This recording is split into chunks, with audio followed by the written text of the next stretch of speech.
Welcome to the Sunset Safari, and this is Safari Live. It is an absolute scorcher out here today. It's 104 Fahrenheit, 40 degrees Celsius. My name is Brent Leo Smith. I have Brian Joubert on camera. We have Jamie and Andrew in the other vehicle, and we have Lou and Kirsty in final control. As you can see, that kudu is sitting in the shade. We're doing the same, trying to keep away from the sun for as long as possible.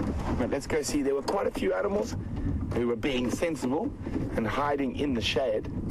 We are in that area where we had tracks for male leopard this morning, and I am 100% convinced that that male leopard is completely immobile at the moment, wherever he might be. I've still got sort of inclination that he's in the drainage system there. But it is blisteringly warm, and it does look like a sort of a storm building, but still far, far away.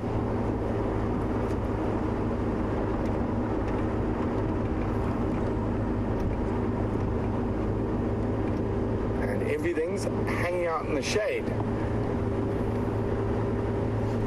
See now, we've got some zebra, some impala, all trying to keep away from this beating African sun. So in this type of heat, it's quite a dangerous time for old animals and young animals. Yeah, there's that zebra with the foal we saw this morning.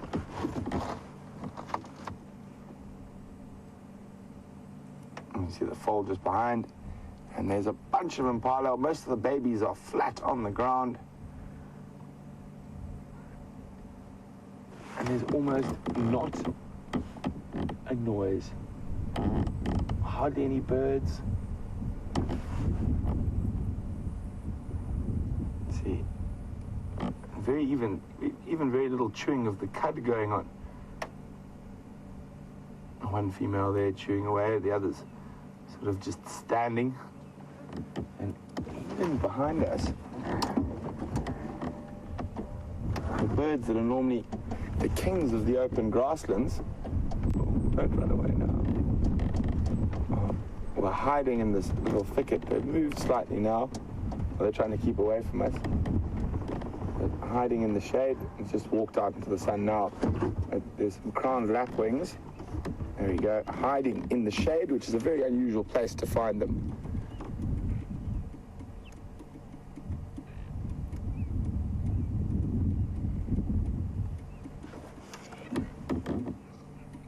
Oh, look at that, it's a little one.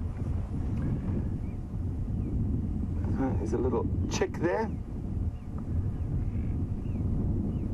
And both parents. I mean, there's literally not a bird noise apart from little chirps from those lapwings. There's not an oxpecker on the zebra or impala. And even earlier today, Eugene, one of our tech guys, had kingfishers flying into his room and just sitting on the bed in front of a fan to try cool down.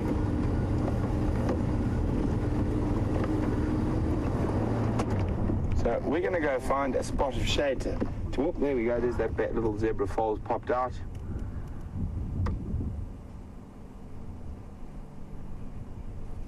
But we're going to keep moving, try not perish in this sun. And while we were just speaking about kingfishers, Jamie's got one for you.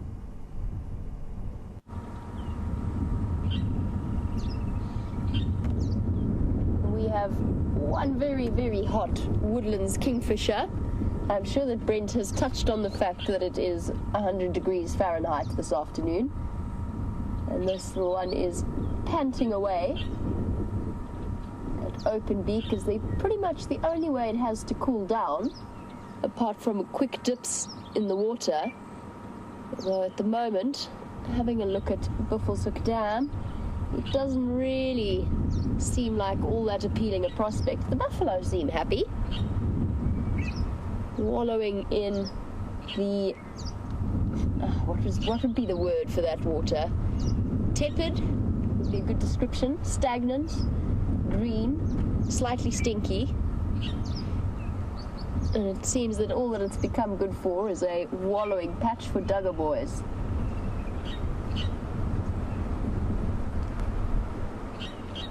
wind is starting to howl. I'm hoping that might bring an end to some of the heat, but at the moment it's blowing hot, dry air. It's basically, essentially like sitting facing a hairdryer as it zooms past Andrew and myself. We did manage to find ourselves the one small patch of shade at Buffelshoek Dam. We came to investigate and see what's happening around here. That being said, I don't think that all that much in terms of general game is going to come and head across and drink at this particular dam. It really is very stagnant and very green and rather smelly. Even the woodlands is taking it easy.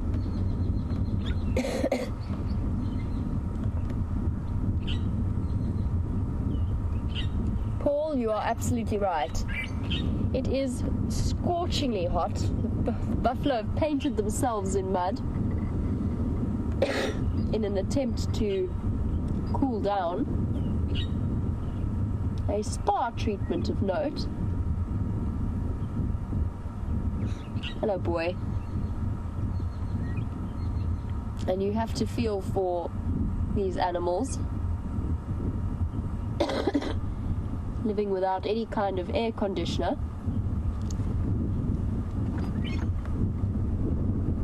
or fan, and essentially just having to rely on the mud. Now that water is probably about the same temperature as the day, and all they're really relying on is a little bit of a wind chill factor as well. But yes, it is scorching today. That one is almost completely submerged.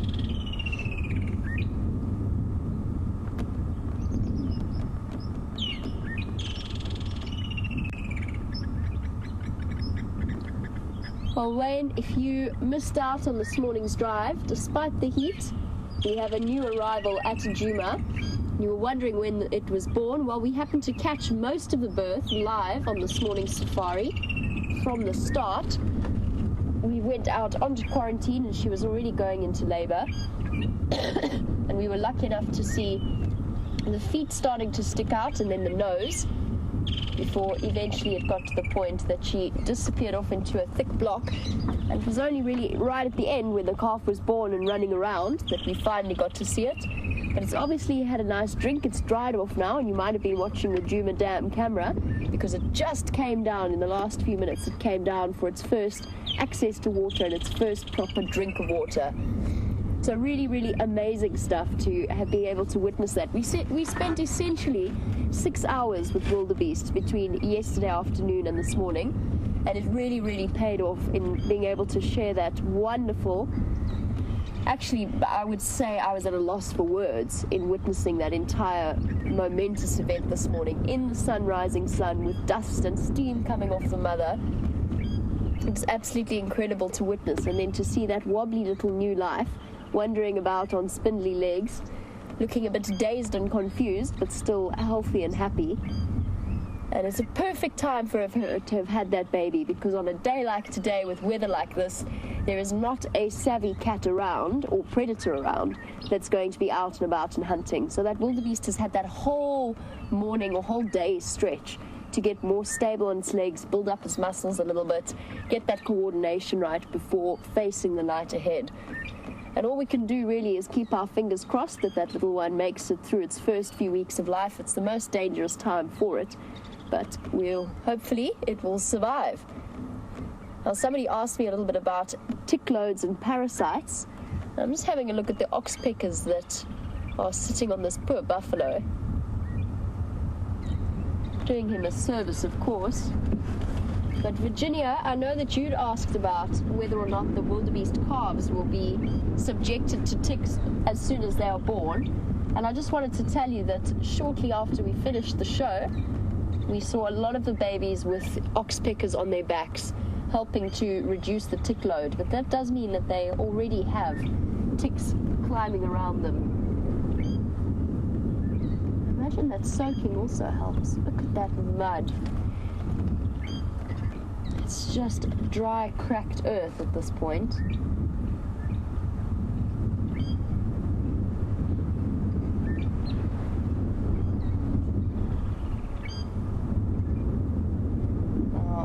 Claude Gate Cameras, who's watching on YouTube, you've said unless the rains come soon, you feel as if we're watching the slow death of the animals, or many animals. And you are right to an extent. It is heartbreaking to see, and it's going to be heartbreaking for a while still. The animals are going to struggle. Now, the only real prediction for the next rains will be at the end of 2016. So although we might have the odd drizzle, the odd downpour, it will not be enough to really undo the damage of the dry season. That being said, I think we might be in for a storm tonight, the way this wind is howling. I really hope so. Clouds are starting to build up to the north and the west of us. Hopefully that means a little bit of relief from this incredibly intense heat. And even then, it's going to take a huge amount of rain to actually really make up for. You can imagine how much water you would need to really start to fill up this dam again. It's quite terrifying to think about. And the animals that are going to suffer are going to be things like the buffalo, the elephants, all of the herbivores. It will be time of plenty for our cats and our hyenas and our wild dogs, because all of the animals will be in a weakened state and much, much easier to hunt. So for them it will be a bonus season.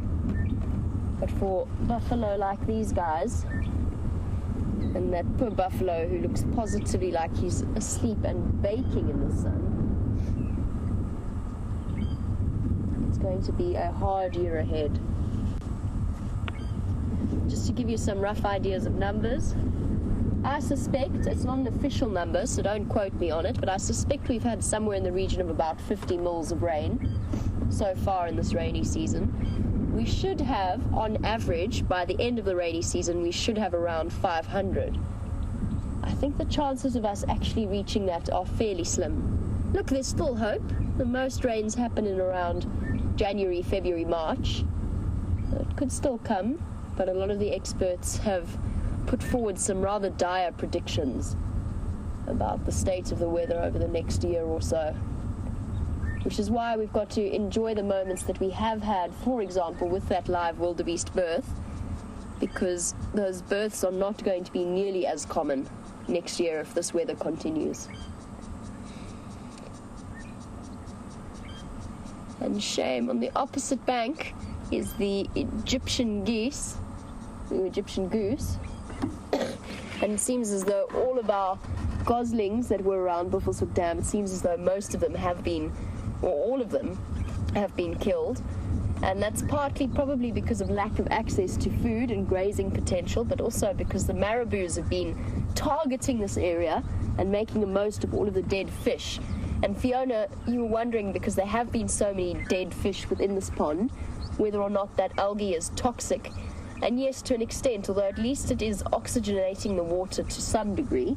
The biggest problem has actually been the heat. So the dead fish were basically cooked in the water. They were not built to withstand these huge temperatures in such shallow water, and the water eventually gets to the really, really high temperatures. And the water is stagnant, and it is in its own way toxic, because there's absolutely no real amount of oxygen within it.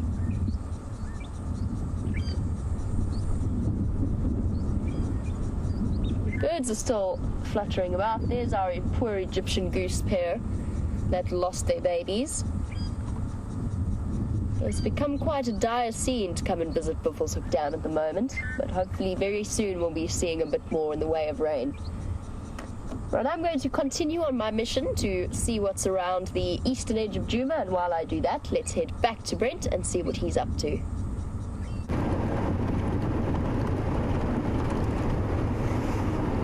So, it's still hot as Hades, that hasn't changed. But Brian and I have devised a cunning plan to try to find a leopard, and we know from the tracks he's got to be in here somewhere. So we have now decided we are going to go to every major tree, every major thicket, every patch of shade, and check if we can spot him.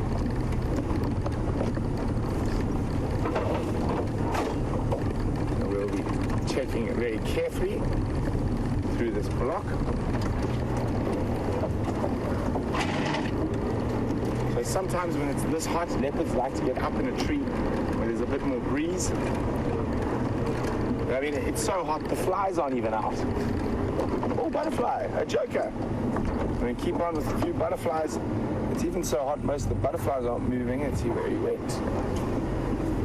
Should land.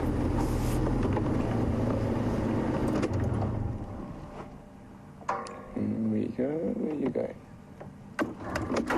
Still flying or landed? That was a common joker. There it is. Is he going to land? On the other side of the bush, of course. Oh, no, he's coming back.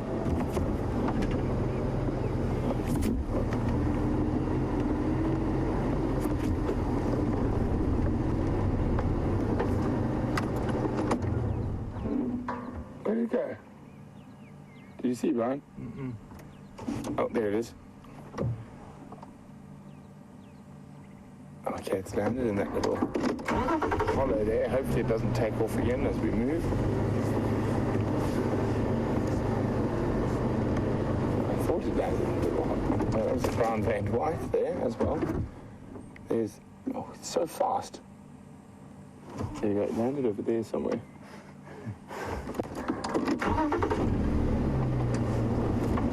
So even the butterflies are taking refuge in the shade at the moment. It is that hot, they don't want to be fluttering about in this heat. Right, it looks like he's got the better of us. We will keep a lookout for other butterflies. That's one I still have to show you now, a common joker.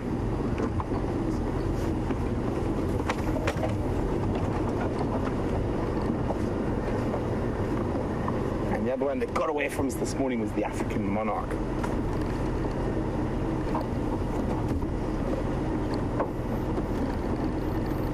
These big marulas like this one here, we're checking up in the branches. I know there's a nice little milkberry thicket down off this way as well.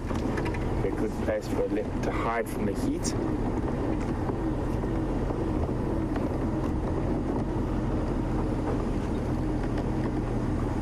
The only unfortunate thing is if he's in that Tumburti thicket, it's going to be near impossible to find. We can't drive him there.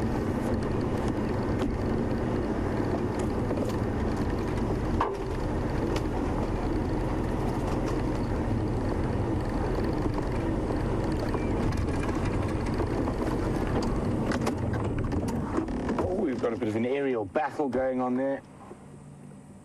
Warburg's eagle being bombarded by a fork-tailed drongo. The only two birds we've seen this afternoon. And that Warburg's looks very lazy in his flights. Like, dude, just leave me alone. I want to go sit in a tree where it's shady.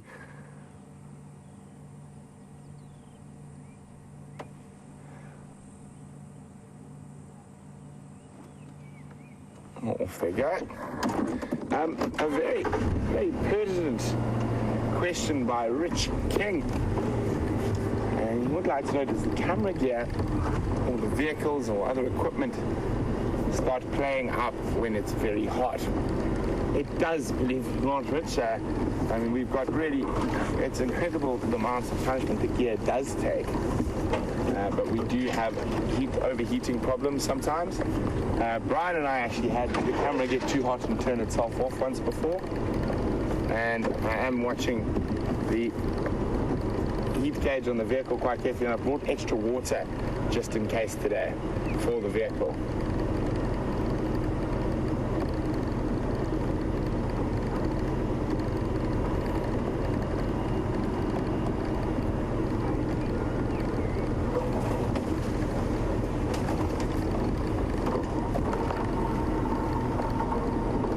It seems like we've started a bit of a butterfly thing this morning, and Guru from India would like to know how many different types of butterflies in the Sabi Sands. Guru, off the top of my head, I'm not 100% sure, but I'm guessing in the region between 50 and 100. And we've managed to put on camera how many this morning, Brian? 6, 7. Yellow pansy, wandering donkey, Christmas tree acria, and brown veined white, Oh, the little blue, that was the general blue species rather than the actual individual. Let me see, what else did we have? Did I see the yellow pansy? 6. And well, I am checking for more. The more common ones we see, all of those I've mentioned are more common. And we should start seeing some shiraxis as well quite soon after the rain.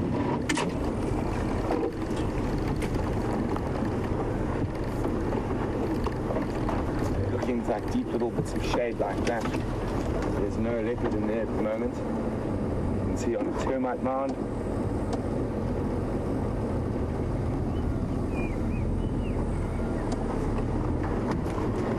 Storm seems to, all the clouds are building up much faster than I expected.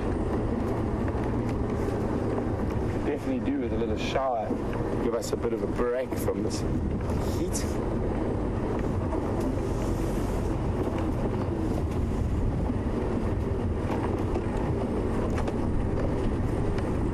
And even the wind is hot.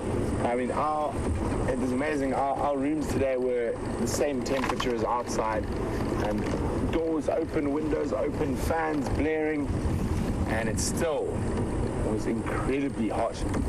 All we could do was try keep ourselves wet, sleeping with a wet, I mean not a damp, a wet towel over if you wanted to have a nap during the day, or try to, is probably the best description.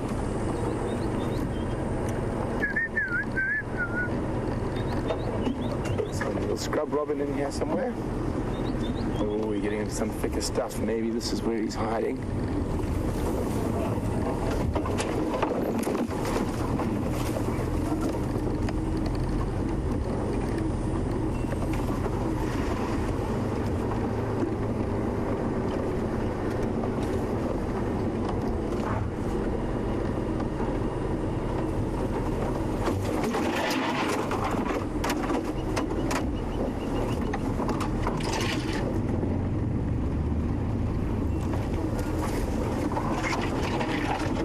See, even this weeping wattle, its leaves are starting to droop in the heat, looking quite unhappy with life.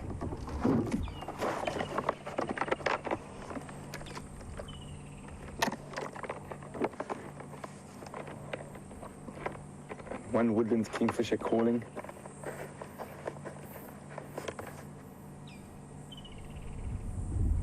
And the sounds of it. Few insects, but very, very few.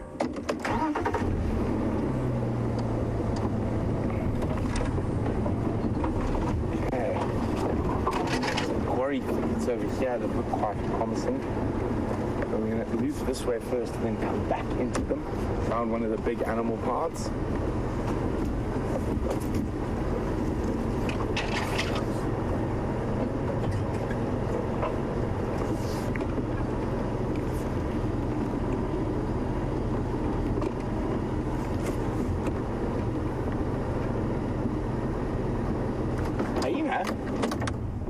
That's interesting.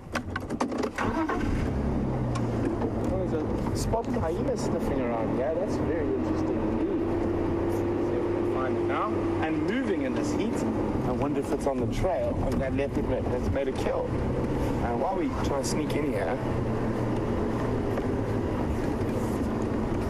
what are you doing, Howard?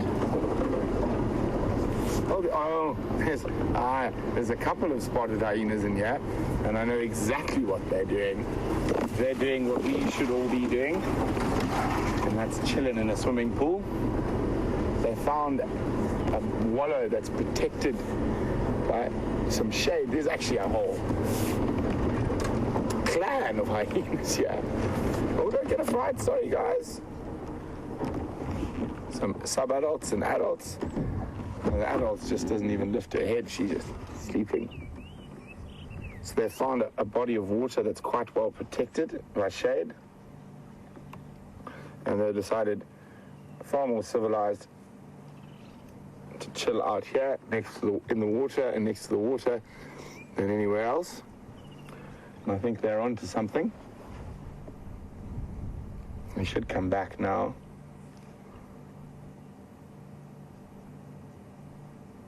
the lure of the water, I think, will be too great. The cool.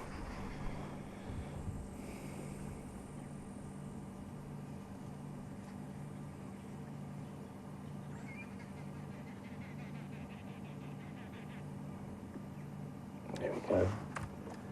Coming back. Oh, look at that lovely water. You know you want to climb in it.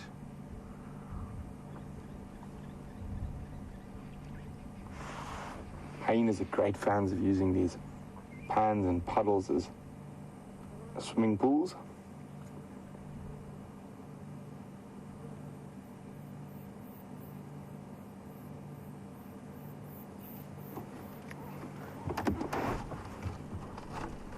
With this nice breeze, I'm sure it'll get wet and then go stand out. It'll be much cooler.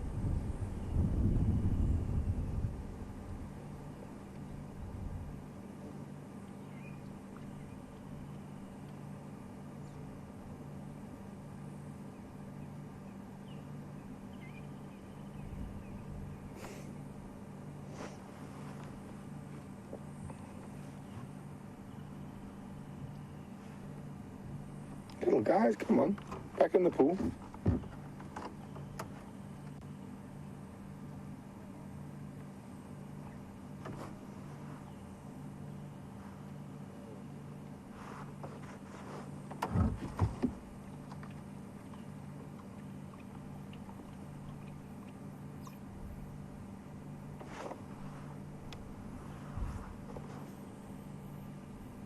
Looks quite inviting. I think I should go join them in there.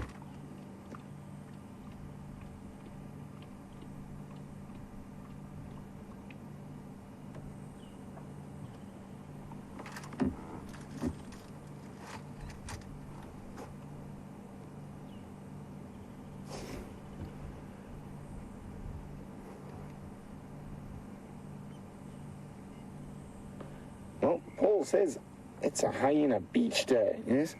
A hyena's equivalent of a beach, a mud wallow.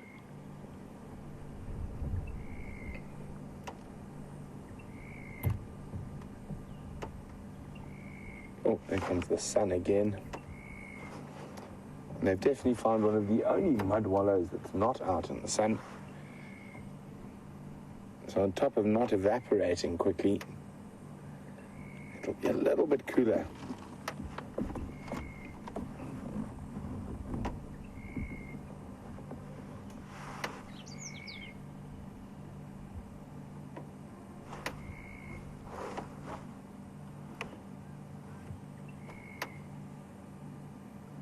Just going to move the vehicle real slightly. Just let them run for a few seconds so not to give them a fright. The adult female, she's very relaxed, just lying there watching us. And there's the two little ones got a little bit of a fright. So we'll just try to move where I think they might be less threatened by us maybe. Or more curious.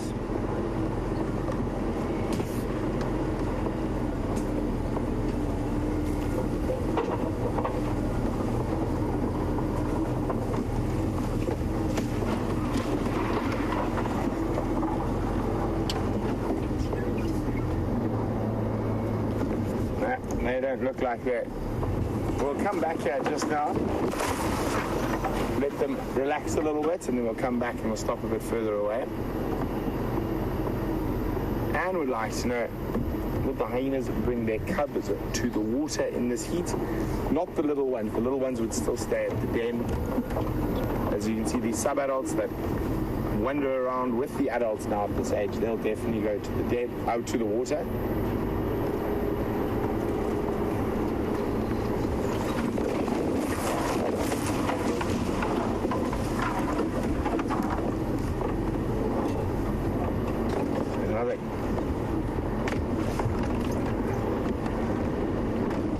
While we keep scouring this area for any sign of leopard or any animal, in fact, let's go see what Jamie's up to.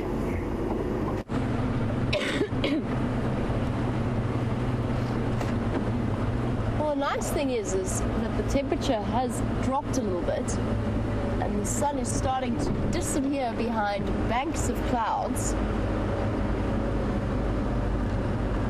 It's looking incredibly pretty. It definitely feels a little bit cooler. Or maybe not, might be my imagination, but I feel like it feels cooler. Unfortunately, it still comes with the biting stable flies that have been attacking both myself and Andrew. So every now and again, Andrew's slapping his leg as I said that. Every now and again, if you see us sort of disappearing into the footwell, or if the camera goes shaking off into the distance wildly flung aside, it's because we've been bitten by another fly. And the problem is, it's not just the bite, it's the itch afterwards that really gets you. There's a bird for your bird list calling.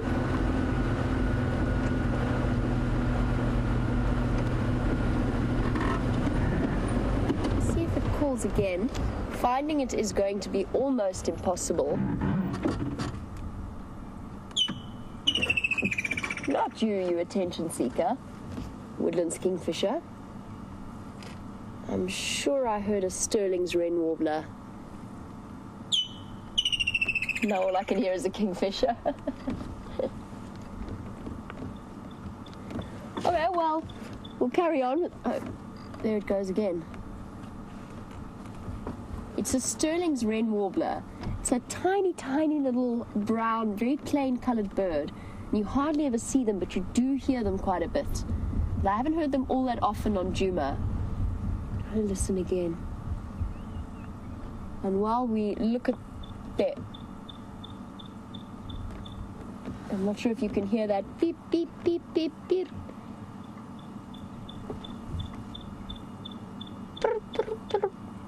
That is a Sterling's wren warbler. I'll show you a picture of it in the book. So I'm afraid finding it's going to be incredibly tricky. You might have to settle for just hearing it.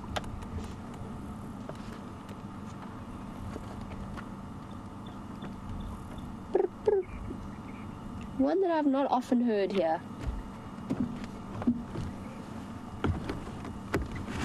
I saw something flap there, but it's just... Did you see something flapping in there? Yeah, for a split second.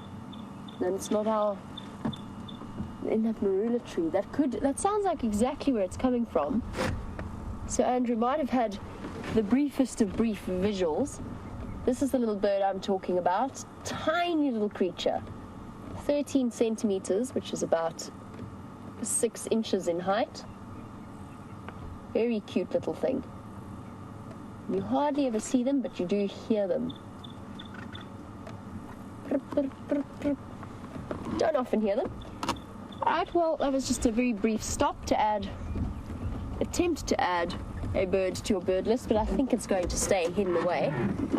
We'll continue down our drive along Cheetah Cut Line, the eastern edge of Djuma, and see what other wondrous things we can spot for you because actually if you sit still for too long, the flies all double in number as well.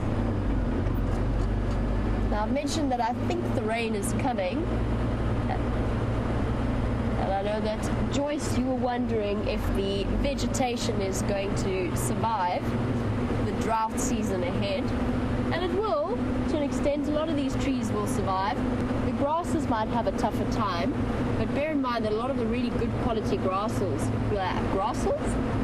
is not a word, grasses are perennials. So a lot of them exist underground with long stretching rhizomes underneath the soil. So they might be okay. It always amazes me how ecosystems have the ability to bounce back after a drought. But definitely most of the grasses that we're seeing at the moment will die away over the next few months. I know it looks vibrantly green, and it must seem so ridiculous for us to be talking about a drought when everything looks so luminous and healthy. But that is not completely sustainable. We need it to be looking like this. We need the vegetation thick and dense for the next few months. And with this level of rain, it's just not sustainable to that extent.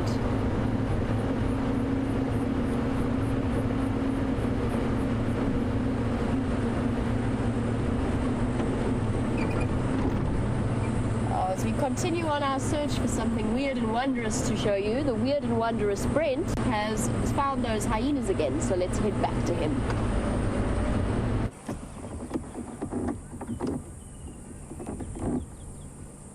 we've come back to the hyena beach.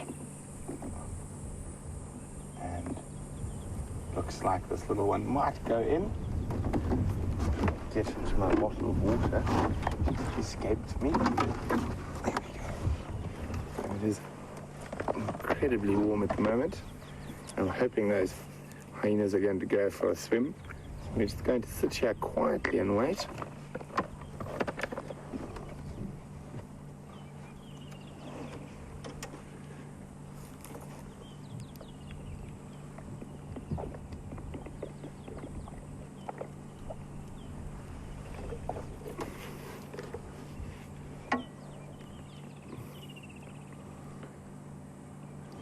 Not only will the water offer them a bit of a respite from the heat,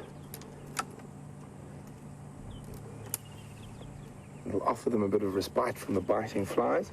As I said today, it seems it's even too hot for them.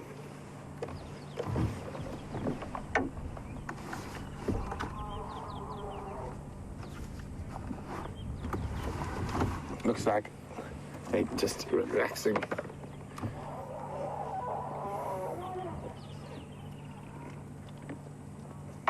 Oh, I can hear some elephants trumpeting behind me somewhere. I think we might go have a look there shortly. I think these hyenas are going to lie down. We can always pop back a little later.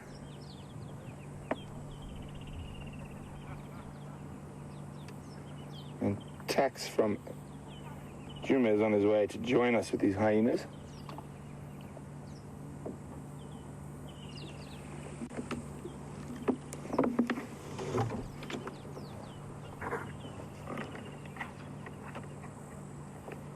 What you spotted there, Brian? Ah, foam-nest frog. Well spotted.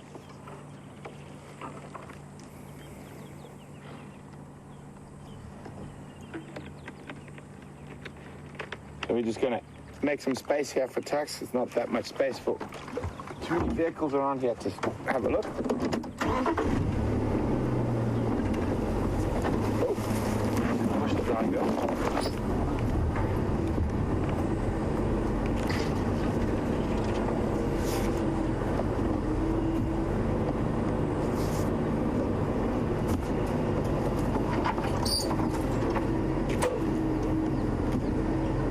I'm going to go to see where there's a Glovo. I can just hear them on sandy patch somewhere.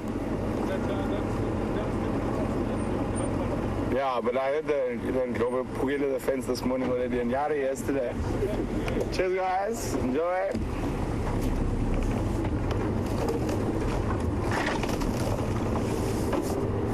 So while we're sitting there, you can hear those elephants screaming. Let's go have a look there.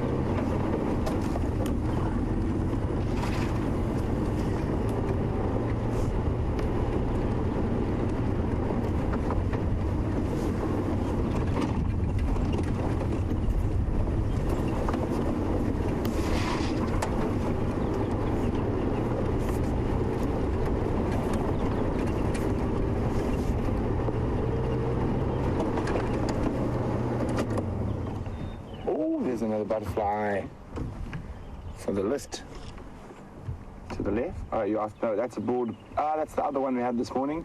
There we go. It's sitting on the edge. Go left, Brian. Sorry. A new one. There we go. Well, both of them now. So the one on the right is a vagrant. And there's the joker as well. The one who escaped us earlier. There we go. Common joker. And an African vagrant. African vagrant, although it looks quite white, it's almost lime green.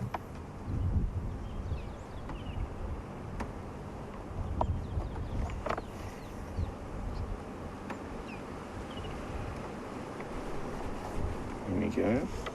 And then I'll get to the joke now. And then there's the broad-banded grass yellow. I think, no, maybe it's a different yellow. I didn't see any black. Did you, Brian? Well, when they're next to water and pans like this, we can sometimes get a bit closer without them taking off. So let's try. So they are collecting moisture. How's that, Brian? Well, the African vagrant, we know that one. So let's have a look at that little yellow. Try and see if it's got any black. I don't see any black there. Let's wait for him to open his wings first.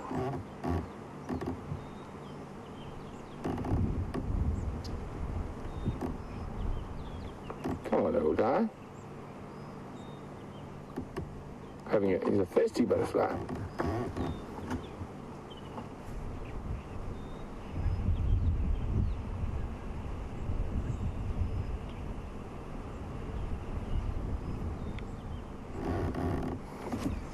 So we often find butterflies around the edge of these mud wallows and water holes, and what they're doing is getting a little bit of moisture. They're drinking, really, from the mud. And I'm just hoping this little guy opens his wings. Oh, he's a very thirsty butterfly. So I want to see if there's any black inside, because it might not be the same species we saw this morning. The one we saw this morning was called a broad-banded grass yellow, and it's got very big, thick, sort of black wingtips and a band around the edge.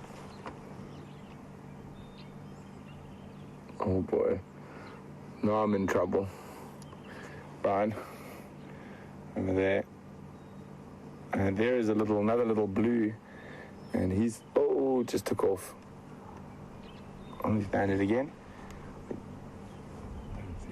He's in the middle. Oh, it's fine. Just want to see if this little yellow guy, the blue will probably be without a butterfly net, near impossible to identify. And the little yellow, if he opens his wings,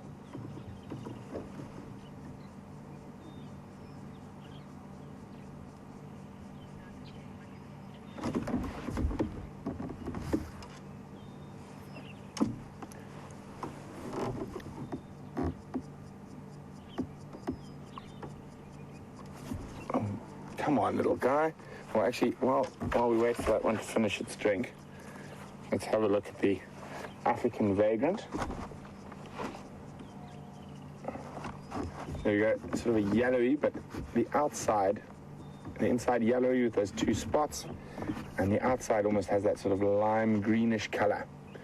And they're big fans of the cassias, which aren't flowering yet, but we will keep an eye out for them. And then that's what the larval stage looks like. And then, strange enough, there we go, there's the broad-banded grass yellow next to that we're wondering whether this one is. I don't think so. I think it's another one of the yellows, and it gets quite complicated, the yellows. As you can see, lots of very similar looking species.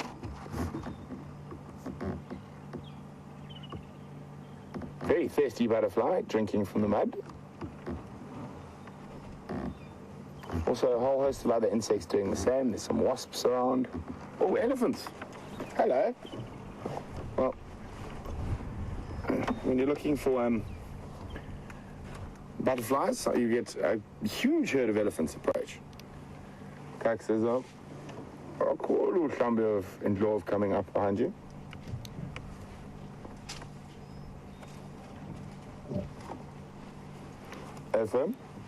I'm just going to give them a chance. They might chase those hyenas.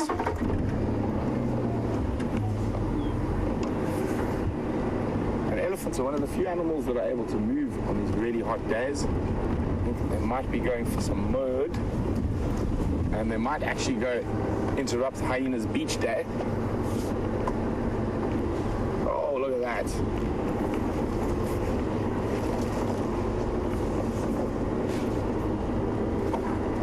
Next nice bit of mud close by is the hyena mud. Standing by.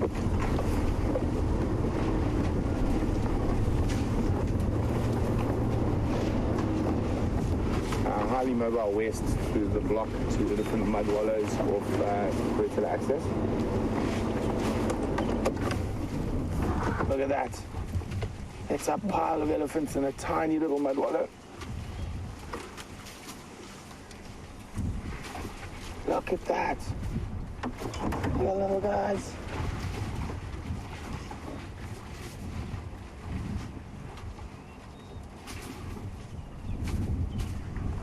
And Tax, who's with those hyenas, said before the elephants have even arrived, the hyenas have made themselves scarce from that water. So Hyena Beach Day has been run by Ellie Beach Day, which is every day for an Ellie.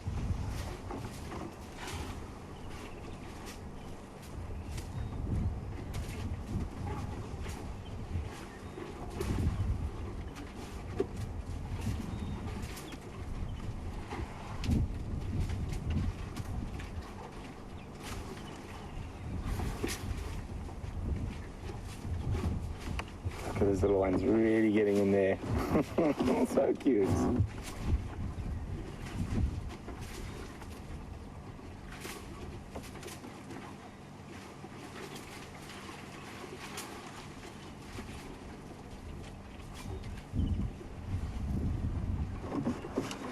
Oh, there's a joker or two flying around near those eddies.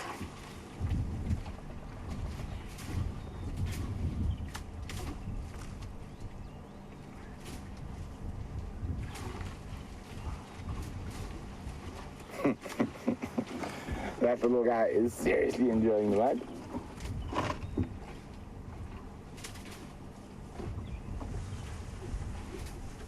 Oh, here comes trouble. Here comes a bull, and he looks like he's in a bit of a feisty mood, chasing everyone off. Oh, and more Ellies. Charging in the next load.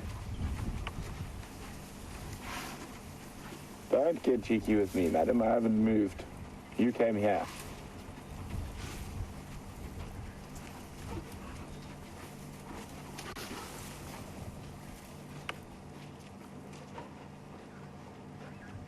So these are definitely that big herd of elephants I heard trumpeting. Oh, look at them go. They look really thirsty. So it's possible they might stop off where the hyenas were. So let's follow and have a look. Or they could be moving straight through to a waterhole that's past our boundary.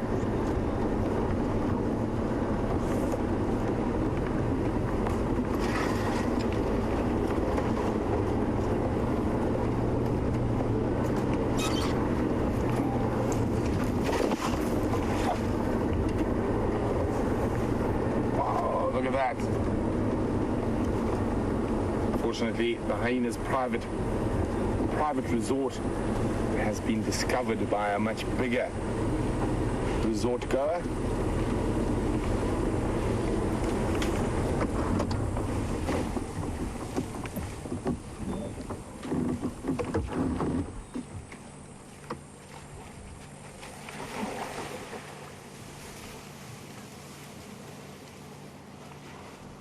So this herd seems quite unrelaxed, not with us, but I think there's quite a few different bulls. There's another bull about to pop through. And I think are giving them a bit of a hard time. Younger bulls.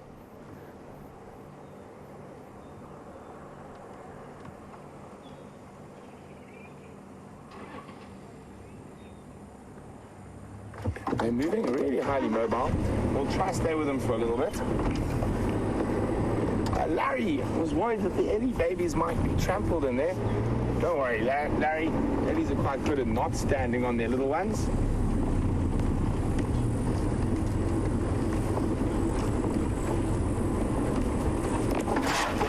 What I am hoping is maybe these elephants marching through here are going to chase that leopard we've been searching for.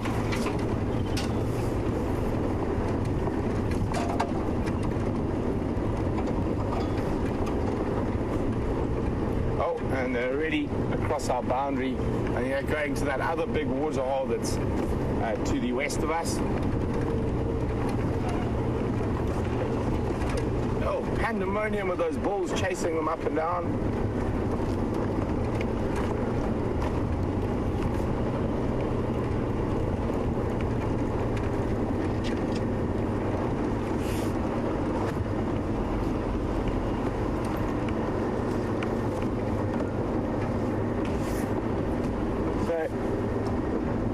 Penny says, isn't it awesome we can go from a tiny little butterfly to the biggest animal in the bush, an elephant? And that waterhole is down that road a little bit, so I'm just going to see if we can... I don't think we're going to be able to see too much more, but we'll stand by here anyway. And there's also another comment about it being elephant rush hour.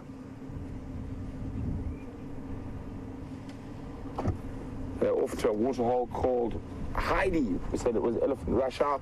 And they're off to a waterhole called One Eye Pan.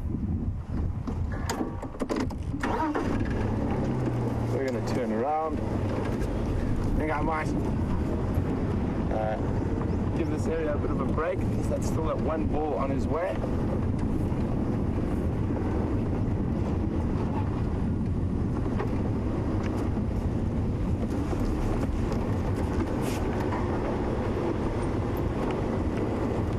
Have a quick word with Taxon.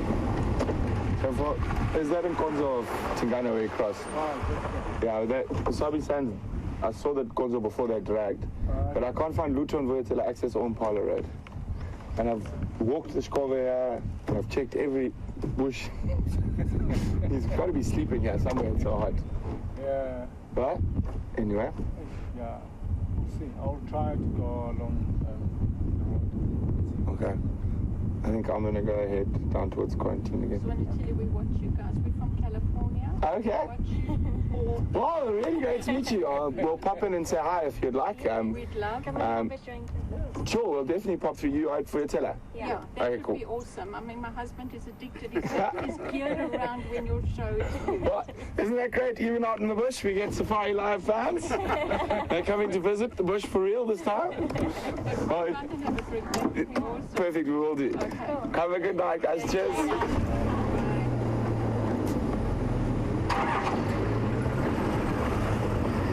So, isn't that awesome? Out here in the middle of the African wilds, Safari Live videos from California. While we continue to try and guess what Mr. Tingana's been up to, let's go and see what Jamie's doing.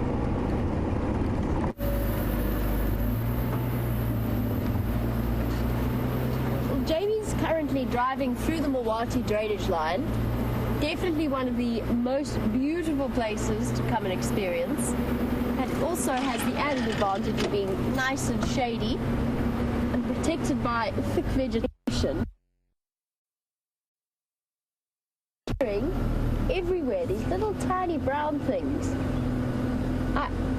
I'm not going to claim to be nearly quite the expert in butterflies that Brent is, but I will tell you there are lots and lots of them all around us.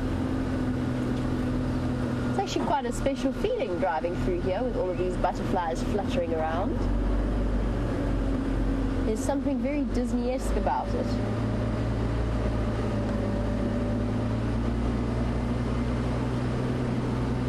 Brent's been on the search for Tingana, and a drainage line is always a really good place to come and have a look. I'm also trying to see if I can follow up on where Karula was last seen.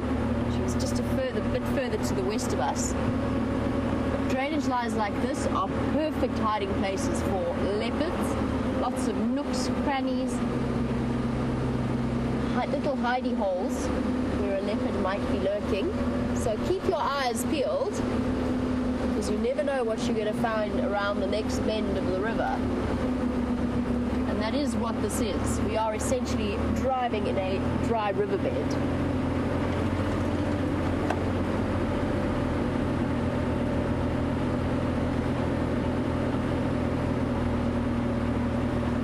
Now, I know we've been complaining a little bit about the heat.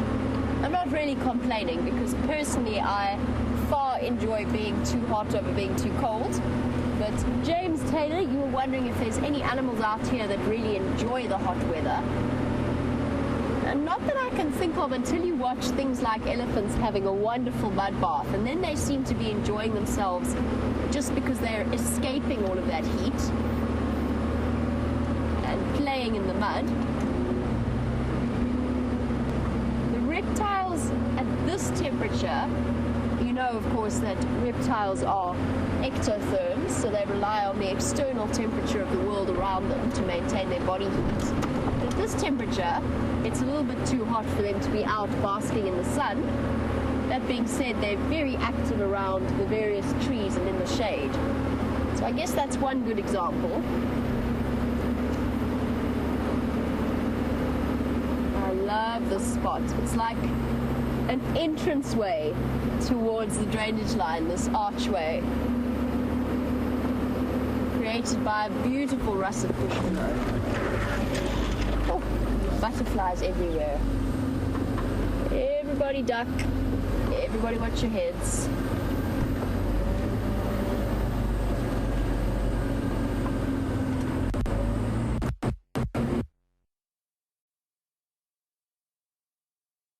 Places to come and explore, and of course one area that you're going to find some real monster trees, the biggest examples of the jackalberries, the leadwoods, even the apple leaf, like that one that's coming up ahead of us. It's probably one of the largest ones that we have on this reserve, apart from the ones on quarantine.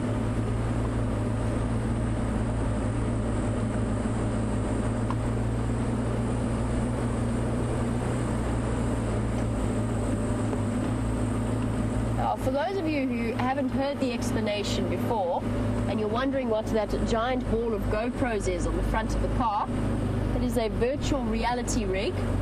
It's something that we are working on and just experimenting with for now, and getting some really cool footage. There are 7 GoPros, all in a ball, all recording, essentially creating what could be a potential for a 3-dimensional safari experience. The technology escapes me a little bit. I'm a little bit, what's the word? I'm a bit of a Luddite in that respect. But that's apparently what that whole setup is aiming to do. It boggles my mind that that is something that we can start anticipating in the future.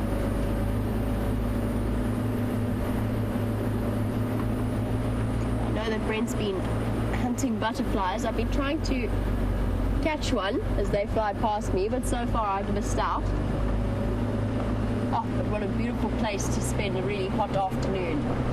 Now, I said that leopards like to come and lie here, but you won't ever find one lying around in the sand. But the best place to look is up in these huge leadwoods, big jackalberries, because that's where they at least get a little bit of airflow. So they're not going to come and lie in the sand where the wind can't reach them, the sand that's been baked hot by the sun all day. Going to be moving around where there's, or at least sleeping where there's a little bit of a breeze.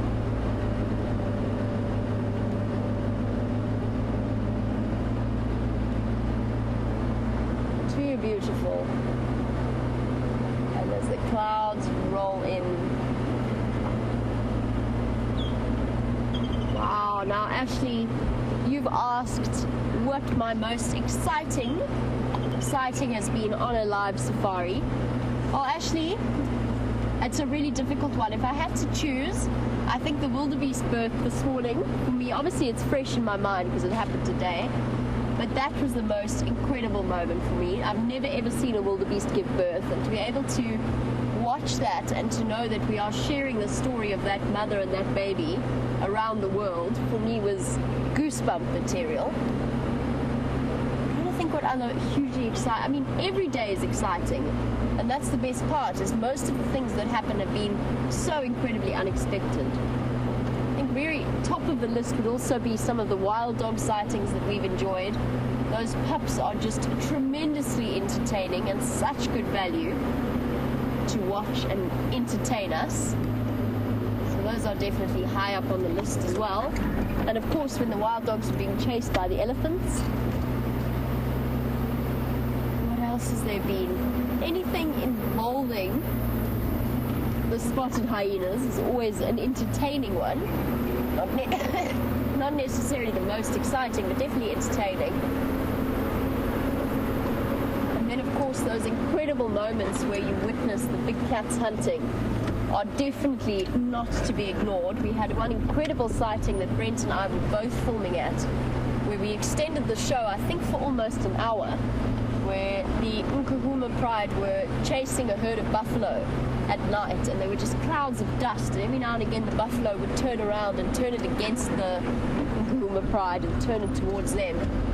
And that was very high up on the list of phenomenally exciting experiences to have had.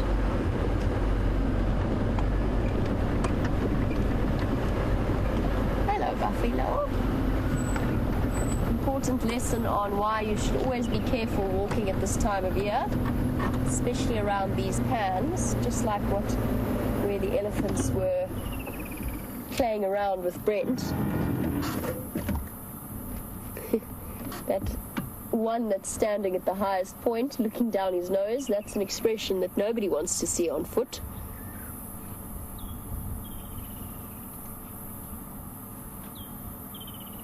And Brian and myself did encounter this particular group of Duggar boys just after we finished my first bushwalk. There was a sudden rustling in the bushes and then the sound of dripping water, and a load of Duggar boys stood up and stared us down. And Paul, you're right, the waterholes seem to be the place to be today. All of these mud wallows, you're almost guaranteed to find either a buffalo, a hyena, or maybe a rhino or an elephant spending time wallowing on an afternoon like this. Look how this one's coated in mud. You know you're hot when that seems appealing. That does almost seem appealing to me. Oh, he's very contented. Look at the expression on his face. And the other individual is just a head and some horns.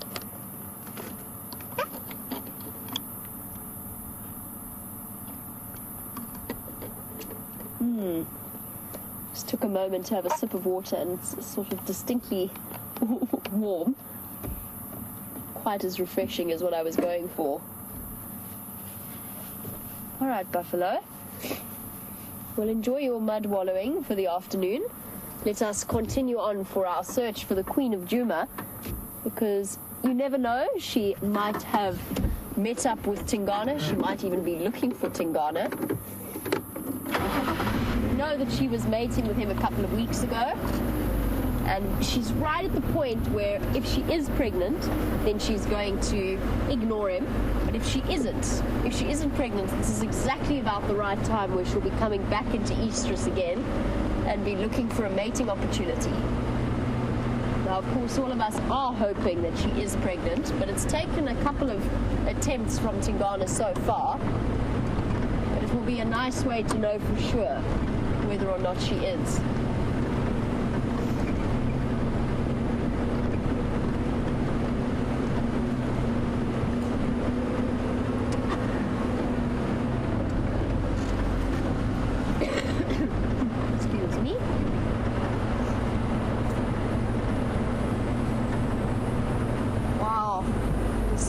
Have definitely rolled in. That was an unexpected way. I thought we were going to have scorching blue skies the whole afternoon. Well, hopefully this is going to bring us some rain. We're looking forward to that, and maybe a slight drop in temperature tonight. Well, we shall see, but in the meantime, let's find out what the wonderful Brent Leo Smith is up to. There's some woolly neck storks. Looks like they're heading down towards the Buffels Hook area. And while we were with Jamie, we managed to identify the yellow butterfly. So another one, a Rainier leader. Oh, it's called, I've forgotten the common name. An orange, autumn leaf vagrant, or an orange and lemon. I think I like orange and lemon better than autumn leaf vagrant.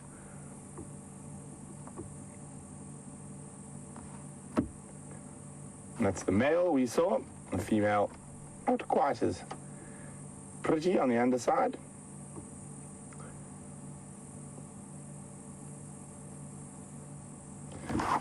Okay, I think that puts us up at about 9.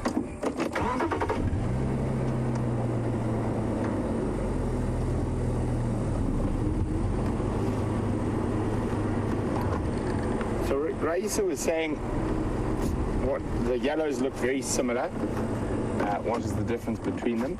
Well, the one we saw this morning was not that one. It was that one. It had the black tips on the wings, and also sort of markings on the underside. So that's the top side, underside. And then the vagrant we've also saw. There's 2 black spots. You can't really see them when we saw them, but the lime green color of the underside. And so far, we've got this guy here, the orange and lemon.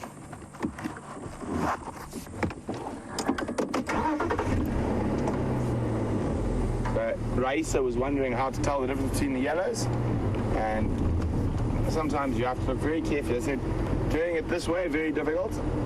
Much easier when you've got a butterfly net and you've got time. But that's half the challenge of butterflying on Safari Live.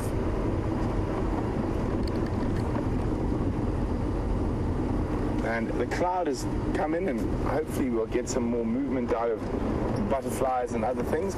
The temperature, on the other hand, has not dropped. We're still very, very hot, but we're not being beaten by the sun. And oh, there's some rain incoming as well. So hopefully it stays away for the duration of the drive. If not, we might be running for cover in about, how long do you reckon, Brian? 45 minutes? If the wind picks up soon.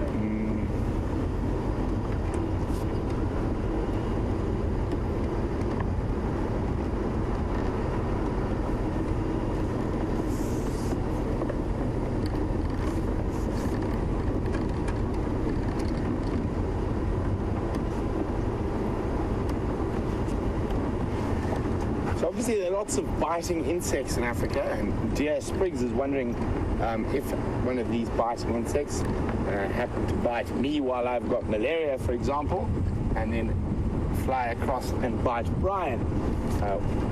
Would the other person catch it? They wouldn't. Why are you sitting so still here? Sorry, it might be a new nest of a lapwing. And the lapwing's right next to the car, not running away. And I'm trying to see if that's the heat or if there's another nest. Not complaining too much. That's a crowned lapwing, for those who are not sure.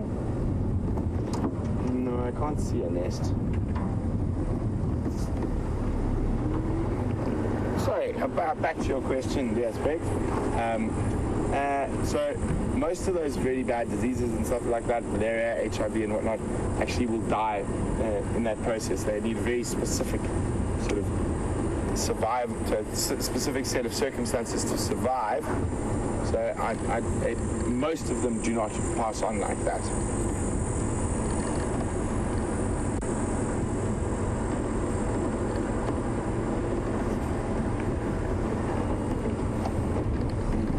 You can actually see where the rain starts, so it's between us and the mountains, because you can see the mountains just. If we go, wait, there we go.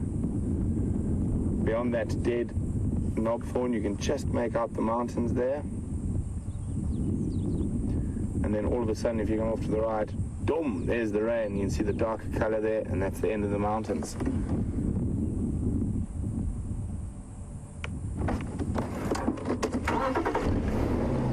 Big storm.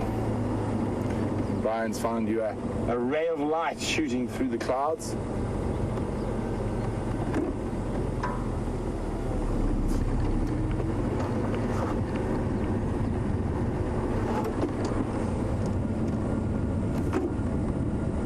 Where did it go? It landed in the car. That was a little daylight moth flitted by. I thought it might have landed on the vehicle.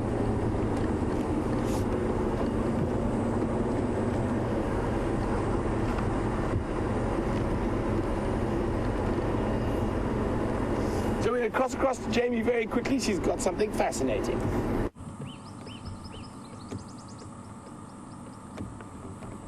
And eagle-eyed Mr. Andrew Francis has, oh, wow, that was well timed, spotted an incredible rock monitor for you. Where's it going to go? Is it going to go down? Is it going to go around? Will we find out? Is it going to disappear? Please don't disappear, rock monitor. Well done, Andrew. Thank you, madam. We nearly missed that.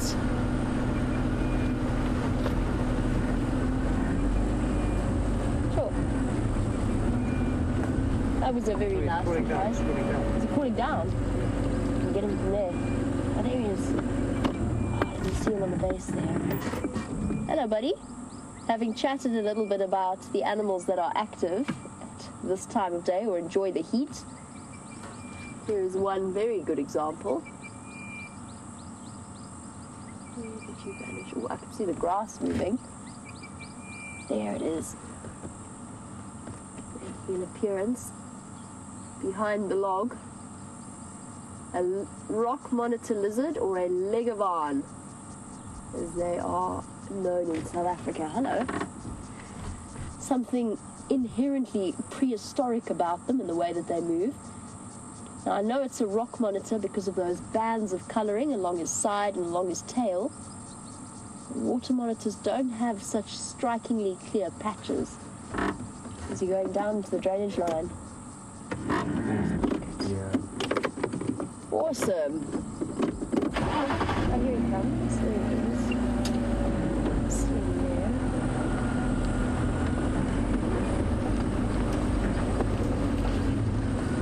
There he is. See him crawling at the base of that tree.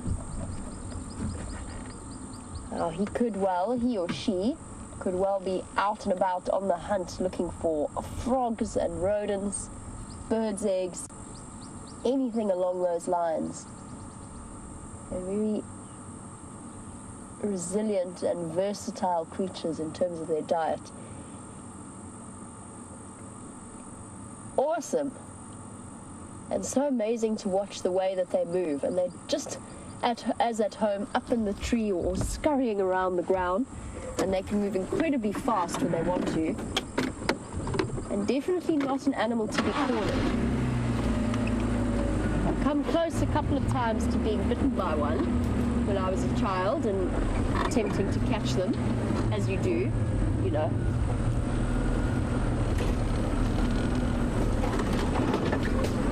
Try and find him again for you, but I think he's going to have disappeared down into the drainage line.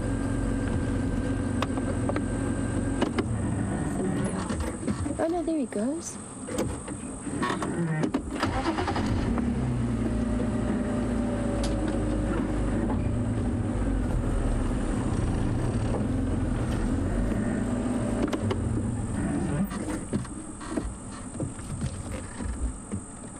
Awesome. I always get so excited when we see some incredible creatures like this.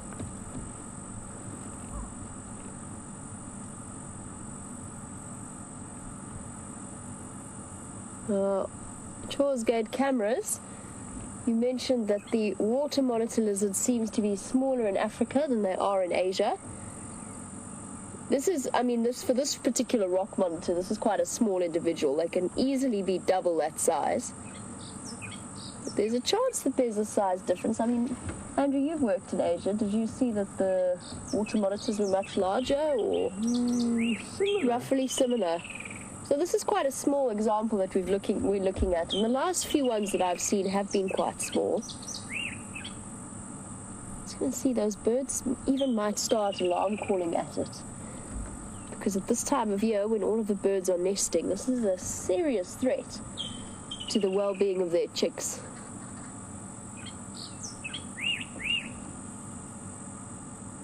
I love watching the way that they move.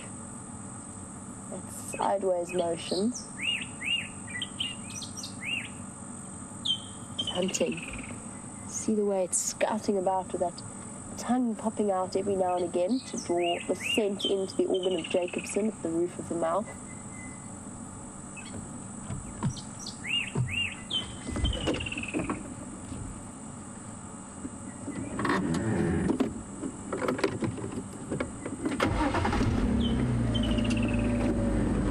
Nice, because it's almost completely relaxed to our presence.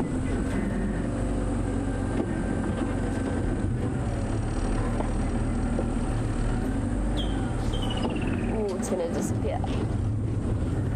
There goes the tail. Oopsie daisy. I think the sound that I just heard, I think it might have just fallen slightly off the edge of the drainage line. Don't worry, it will bounce.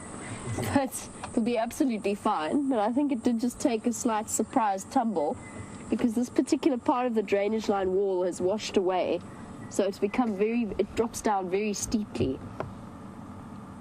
And it just vanished down there. Awesome sighting. I wish it all the best in its hunting endeavors for the afternoon. Well spotted, Mr. Andrew. Thank you, madam. The eagle eyes of the cameraman at work.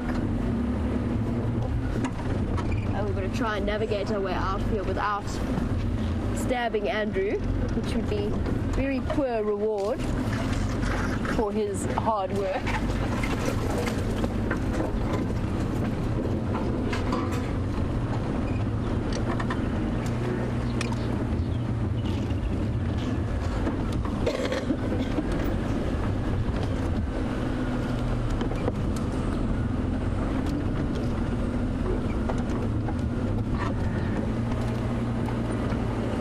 Just have a look and see if maybe we can see it in here.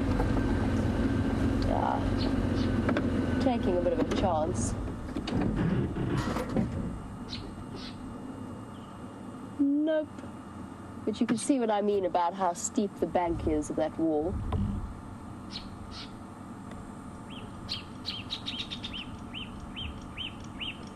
And the puffback shrike that was calling there and the drongo, they're both on alert to the fact that this rock monitor is moving around this area.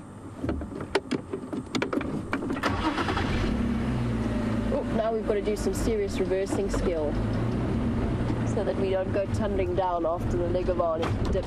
Whoop.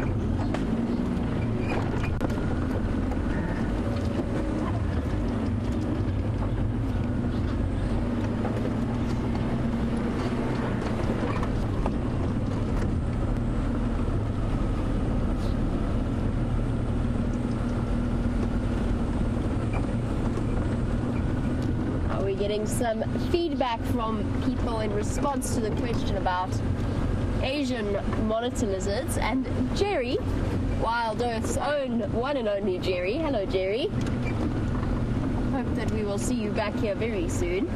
Jerry says that during her time in Thailand, the monitor lizards that she saw there were massive, easily 4 times the size of the one that we saw now. Yes, I imagine that they do get absolutely enormous, particularly because that kind of habitat, I imagine, favors them exceptionally well.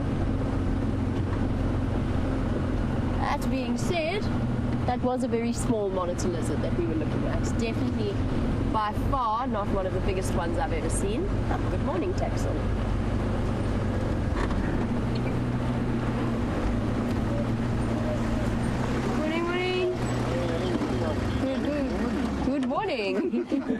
How's it, Texan? How are you? Good, thanks. Oh, Lutu this side. I've checked Buffelshoek Dam, Cheetah Cut Line, Mulwati, Twin Dams to here, Elephant Skull, Elephant Carcass. Trying to be Nyala South tour. Did you been there? Where, sorry? No, I haven't done Nyala South. Okay, enjoy. Okay, cheers, guys.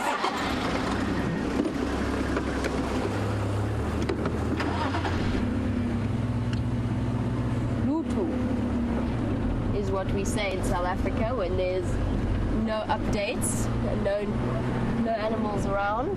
Lutu. I wonder where all of the animals disappear off to on hot afternoons like this, because they weren't hiding in the drainage lines. Most of them apparently are in the mud wallows.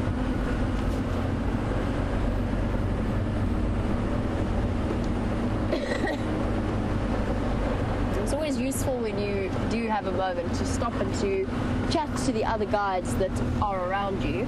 It's a good way of coordinating your search efforts as well, so that you don't end up checking the same places twice.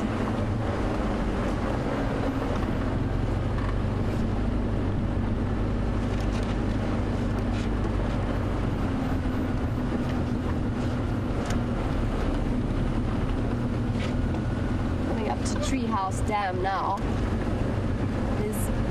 Absolutely no water as far as I know since I last checked the Treehouse.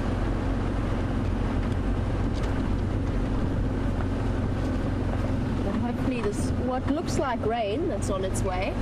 Hopefully that does a little bit of a job of filling it up again.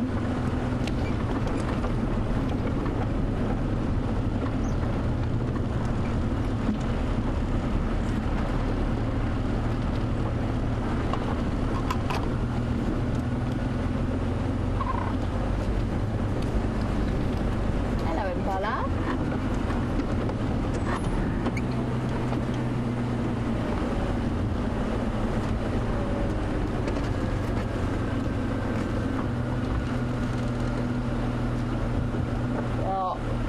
Rich King has asked what the difference is between a blue forked tongue and a pink forked tongue. There is a bit of water in the tree house. I'm quite surprised by that. I'm just going to go and say hello to these male impala on our way through, and then we'll go and check the dam properly.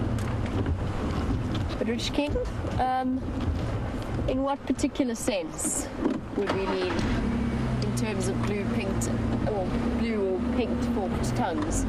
Do you mean in terms of on reptiles? Generally the tongues of the reptiles out here are very dark in colour, which usually means that they are coated with melanin. Oh, Impala, are you being camera shy?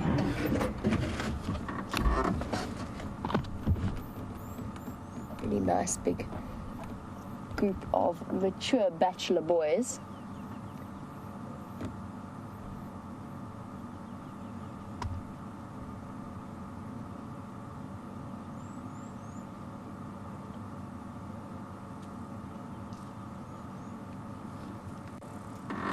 At the back of the Impala, as he stomps his foot there are black patches of fur right close. There you go, you can sort of see as he lifts up his ankle. And Billy, who's watching in Texas, you wondered if I could tell you a little bit more about those black patches. Well, hidden beneath those are metatarsal glands that give off a particular pheromone or a particular scent. And there's some disagreement between biologists as to what the purpose of those are, but most seem to think that it's quite a good way of allowing the impala herd to stay together when they're being chased. So rather than split off and get separated, then they are able to follow the scent of the pheromone that gets released, and of course then there is safety in numbers. Well, I'm going to go and check properly around Treehouse and see if I can find any tracks of our Queen of Juma. And in the meantime, Brent has a bird to show you.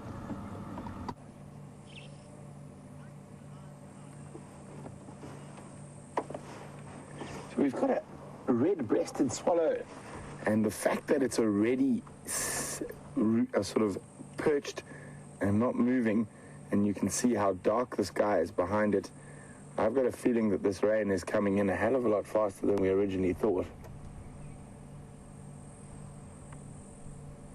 And the breeze is picking up, and it is literally a dark morass that's approaching. You can see the rain off to the left, and that's the rain that's furthest from us. Just see it with that pink tinge there falling. But the rain that's closest to us is coming in slightly more from the north, and that dark patch there on the left of screen at the moment. And I mean, it was so far away when we started the safari.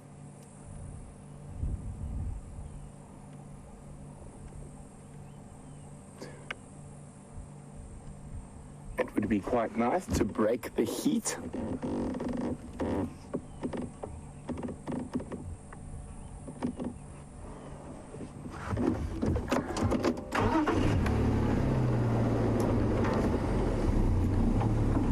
So, we've been seeing a few firm nest frog nests about, and Matthew, hi Matt, who's 9 years old, would like to know, are there any animals that would eat them? I've never seen anything open up and figure out that there's actually tadpoles in there. I'm sure once the tadpoles drop down into the water, lots of stuff will eat them. Brian's looking very, very warily over his shoulder at the storm. But Matthew, I've never seen an animal that will eat the foam nest of the frog. Okay, guys, just going to be on the radio for a second. Standing by.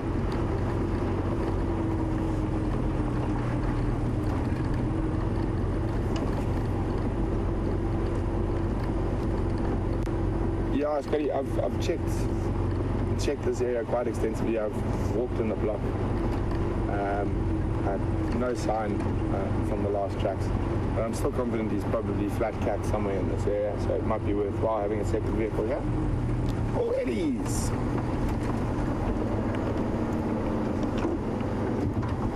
Another breeding herd of elephants. They don't look like they're in quite a bigger rush as the last one. Some thick bush. Which way they're moving? They're going to come out into the open here. Yay. We're just going to preempt where the elephants are going to come out. So you can see there, but we're going to go up ahead.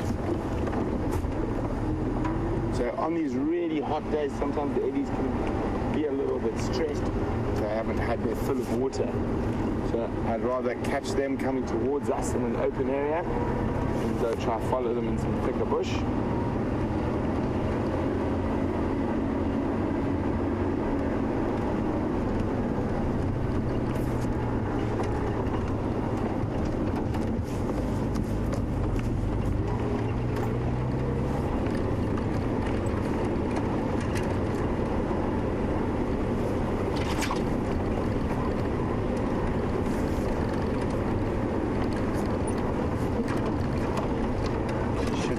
Around here.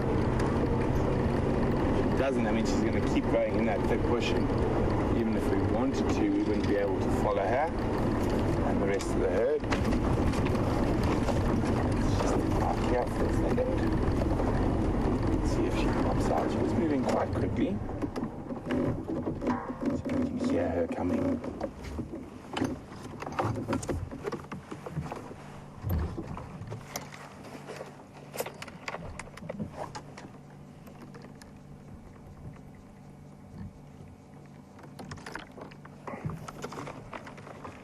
Like the Ellie, it's important for us to stay hydrated in this weather.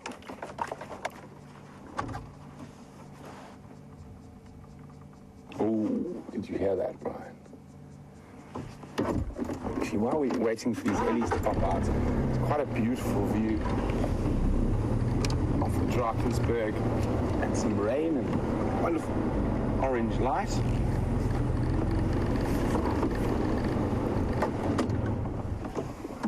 So that's the rain that's quite far away from us.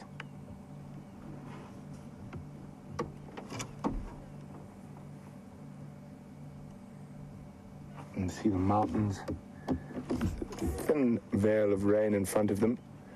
It's the thick veil of rain that blocks them out that makes me a little bit more worried.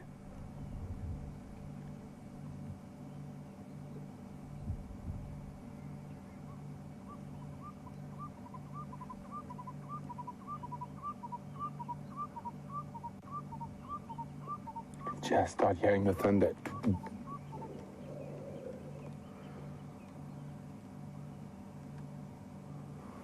These low-felt thunderstorms can be incredible.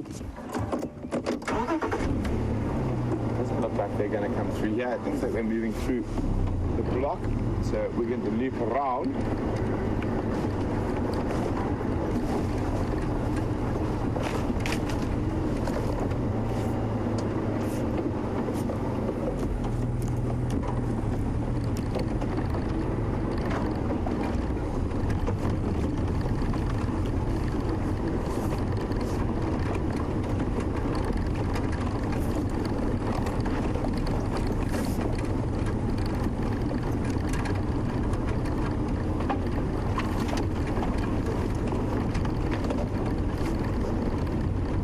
Quite often see elephants with broken tusks, and Lenny in Washington's wondering, how do they break it at the root?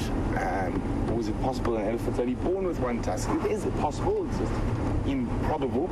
And when they don't actually break it at the root, Lenny, Just remember, a third of an elephant's tusk is not visible to us, so it's inside. So they're not breaking it at the root, they're just breaking it in a part we can't see. So they're heading down. I think we might catch up with them on Aubrey's Road. But who knows, there could be some more ellies about.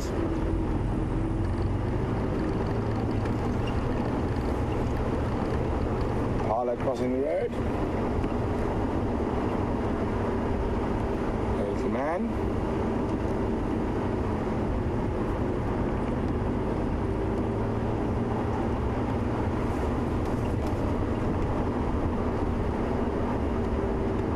So there's an impendingly large storm approaching. And Mia, who's 6 years old, hi Mia, would like to know, do the birds get blown out of their trees? Well, normally they just hold on really tight, close their eyes and get whacked all around. But sometimes their nests and their babies get blown out during these big storms. So it is possible, Mia, very sad, but when that baby bird falls out, it will provide a dinner for insects or maybe snakes and other animals. So nothing ever goes to waste out here.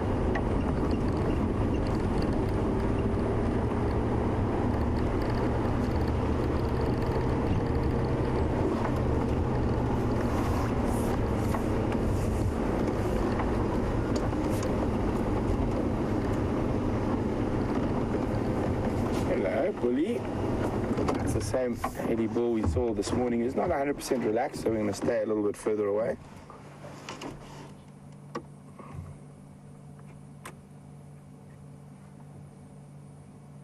Hello, big boy.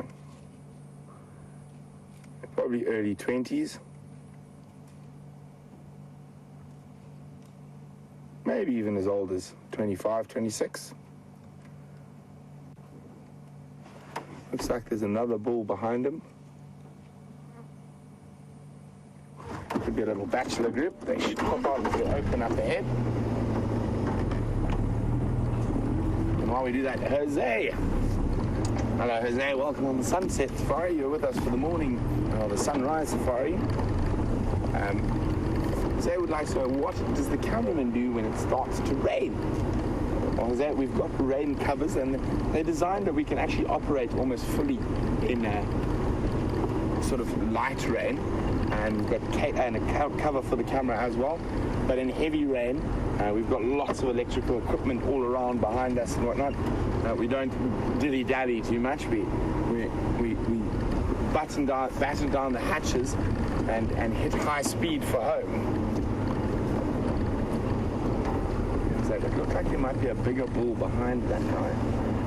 Very broken area, very difficult to get into. There. I was hoping he might come walking down this path.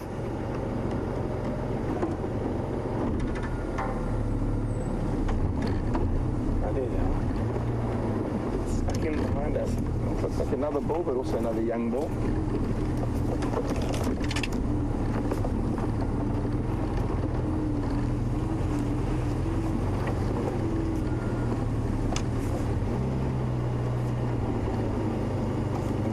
Thickets.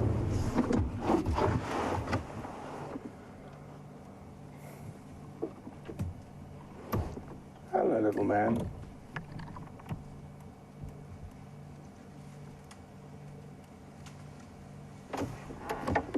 Excuse me a second, just going to call it in on the radio. 2 early bulls, sandy patch. I'm about halfway between vertical axis and the junction with Bubbles or Cut Line. So I pass behind us.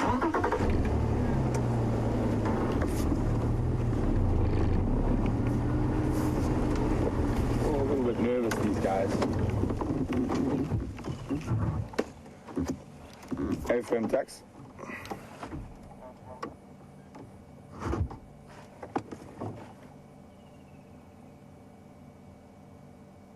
These guys are a little bit nervous. We're not going to stay with them too long. Let's go find some other ellies who might not be so nervous.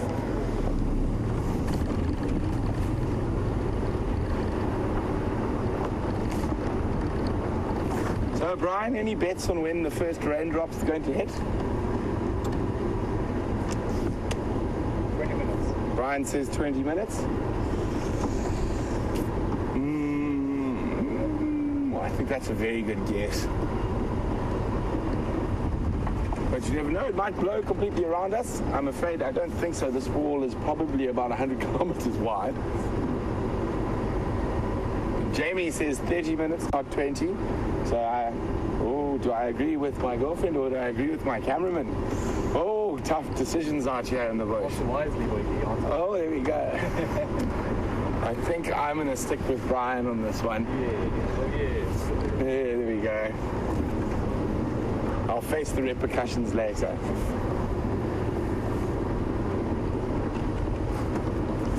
It might even be a bit sooner. And there it is. Bucketing down to the west. And it's very, very still and calm. So if the wind blows heavily before, when the storm's still far away, it normally means the storm will be quite light. But when you get this sort of the real, that's where that saying comes from, the calm before the storm. You can see there the rain.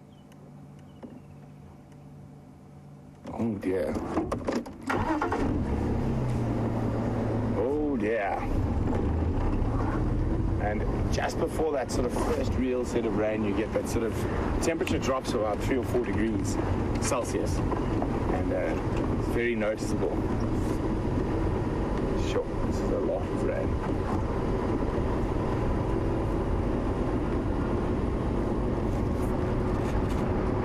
You can actually see how far it is now. We can actually get the distance.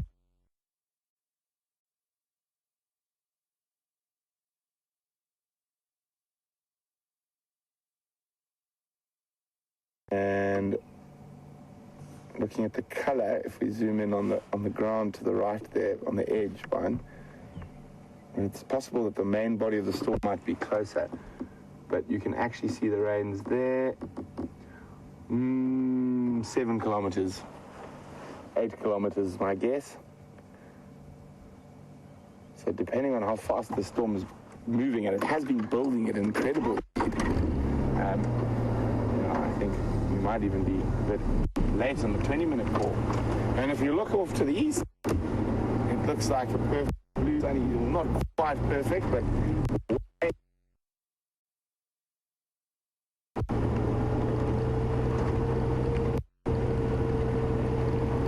and we are already starting to be shrouded in darkness.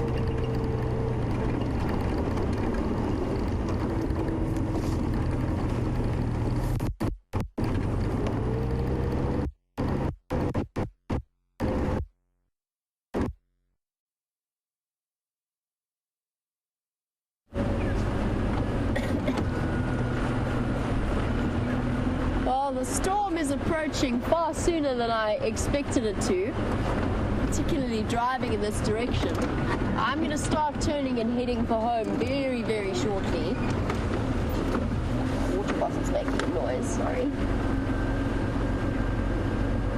We've come to Arathusa for some updates, but I have a feeling we might have come to Arathusa for a downpour. It may have been a decision I live to regret. That's some scary looking rain over there. Yay, it's going to rain. Finally, we're going to have a little bit more water. Hopefully it holds off before the end of drive, but that doesn't look too promising. There's sheets of water.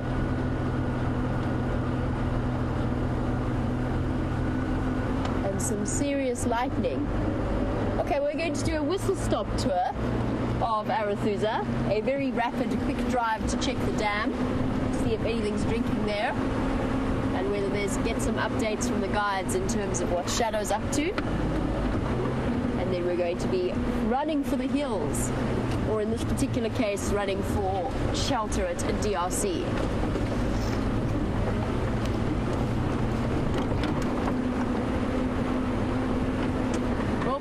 I've just heard over the Game Drive channel somebody's got caught in the rain further to the west of us. Somebody's having a good laugh at someone else's expense. deer, as long as it's not us.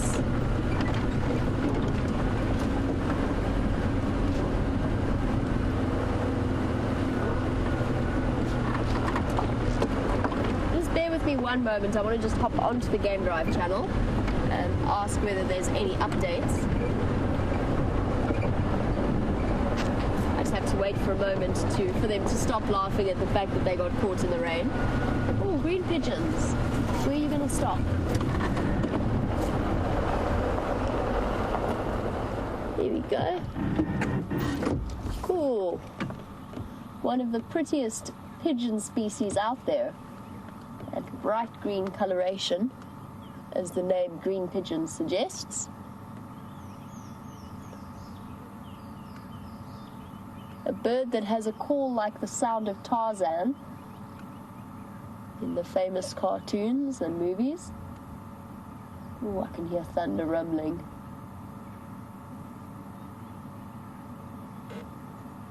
Afternoon stations, can I have routes and sightings updates, please?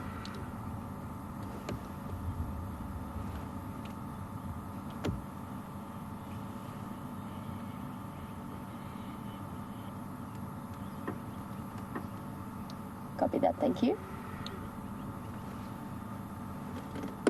Awesome birds. So, the difference between pigeons and doves, oh shame, it's also really hot. Every bird species I've seen has been frantically panting away. And the main difference between doves and pigeons, although we get both and they're very, very similar birds. So pigeons, just like these African green pigeons, ooh, rumbling. Well done, Andrew.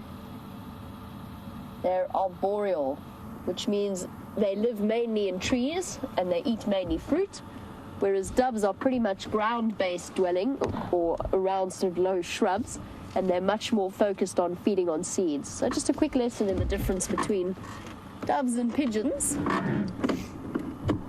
It's amazing. It's like two different worlds. The world off on the right. The sky is blue. The clouds are, well, the sky's bluish. And then whatever is rapidly advancing in our direction. Sure. Interesting storm is on its way. Got time though. I reckon about maybe 15 more minutes before I make a judgment call as to whether I need to race back or not. A lot of it's moving up around the north of us. There's not too much stuff coming directly from the west just yet. We shall see. I could be proved completely wrong, in which case I will pay the price of being completely soaking. Now, as all of our regular viewers will know, we travel around with a lot of incredibly intricate and delicate electronic equipment. As you can imagine, to be able to bring this kind of safari to you live, it involves a huge amount of technology. For that reason, we generally try not to take any kind of risks in terms of exposure to rain and storms. We're also driving around with a very large metal rod sticking up into the sky, which makes me personally feel a little bit like a mobile lightning conductor. If the storm does hit, then we will be racing for home. I just wanted to have a quick look around Arathusa Dam and see if we can figure out where Shadow's around. Okay, well, I have a look around Arathusa before turning for home. Let's head across to Brent and find out what he's up to. So we've caught up with those ellies that we thought might move through the block. Here we go. Hello, elephants. All the ellies seem to be slightly on edge today.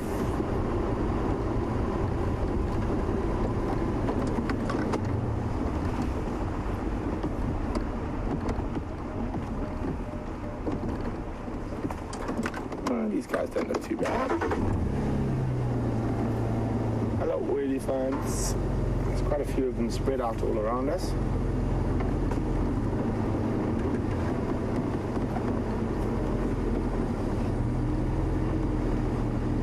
I think I know this herd looking at that female.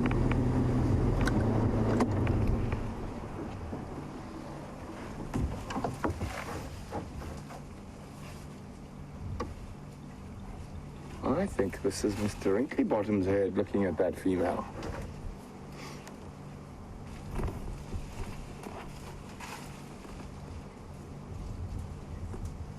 There is a female who looks very similar to Mr. Wrinkly Bottom's mom. She's got long tusks like her, except she's got very distinct grass notches in her trunk and her tusks. And I'm trying to have a look and see.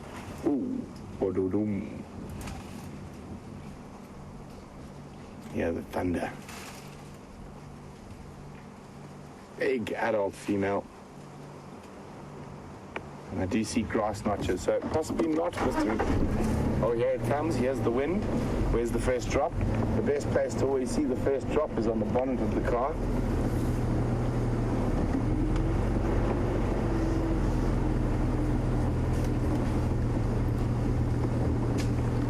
They all seem a little bit on edge today, the eddies. So we're not going to move any further. Oh, here comes the wind. And Ellies don't like wind, they can't hear us. Well, that is an absolutely massive female back to back. I mean, she is huge. She almost looks like a bull.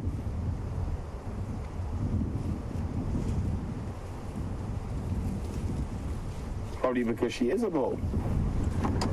Just checking if everyone was.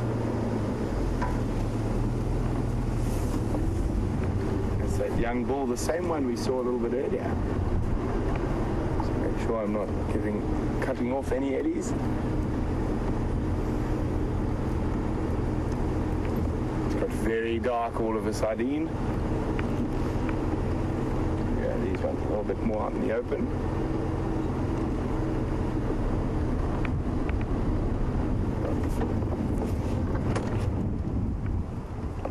Very, very dark.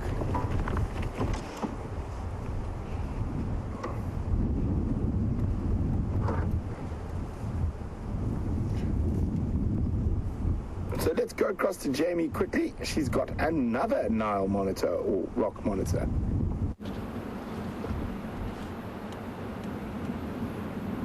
Well, we seem to be having the monitor luck today. There is one very fat individual, hugely full-bellied, little rock monitor. About the same size as the one that we saw earlier, also on the prowl. Searching around there, scouring for potential prey. But whatever this one has eaten, it was a particularly good meal. I know it's hard to see, but it's got a very full belly.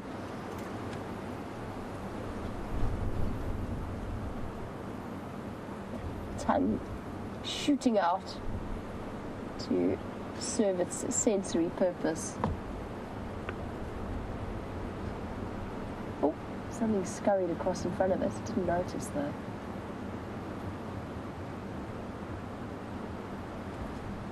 Now that I've switched the car off, there's the distinct feeling that we're about to get caught in some kind of downpour.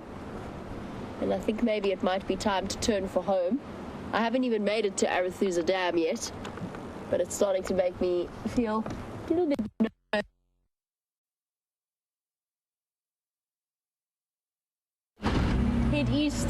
Head east as fast as possible towards the clearer patches of sky. Where's our monitor gone? Alrighty, well, we're going to turn and race for home, and in the meantime, let's head back across to Brent.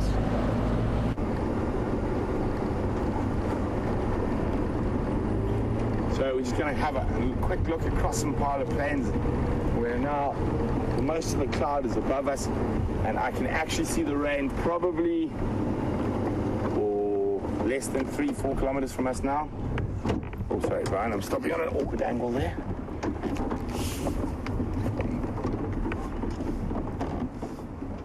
And so I think this one's going to be quite one of those sneak attack storms.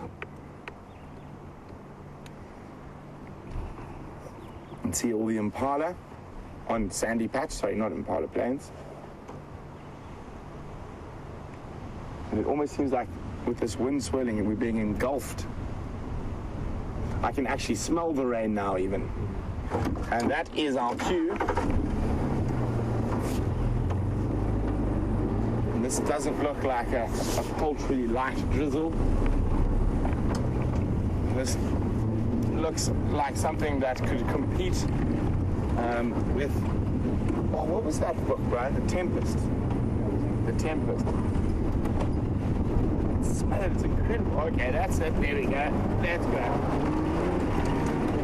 Oh, and you can see how the dust from the wind is coming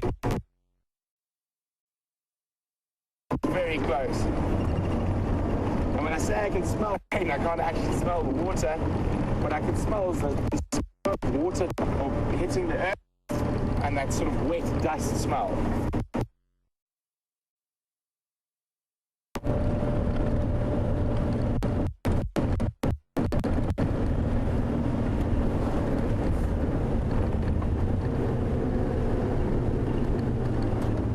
I think I've gone far enough ahead of it for now, so I'll just slow down for a bit. Oh, sorry. Hello. Sorry, I didn't see you, little boy. I'm sorry. There's a storm coming. I have to keep going.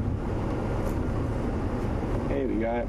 See, now there's a perfect situation. If we had kept on driving at high speed past him, he might have got upset and chased the car. And we don't want that. We don't want to teach our elephants to chase cars. That's why I stopped, slowed down, and immediately sort of made some noise. Oh, there's lots more elephants down here. Those are far off the road. Oh, here we go. Now, if I get wet, it's your fault, elephants, making me slow down like this. And with this wind, they're not going to be that relaxed. You can already see a little bit uneasy. All the eddies we've seen this afternoon have been a little bit uneasy. All seems except even. Oh no, old girl. Oh, except for her. She seems completely fine. Oh, she's got half a ear, or is it folded behind? I didn't see. Half a year. Almost looks like she's only got half an ear. So I know she has been seen, but this is the first time I've seen her. Now that is a story I'd like to know. Probably one we never will.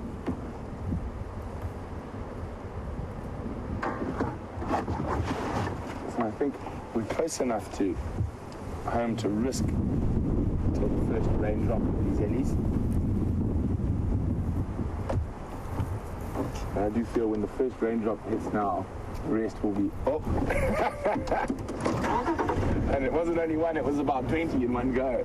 So just saying, I think the raindrops are not going to take their time when they come. Normally you sort of get one blop, blop, but now this is literally, they started coming quickly. Very small at the moment. I'd prefer to be safe before the big ones arrive.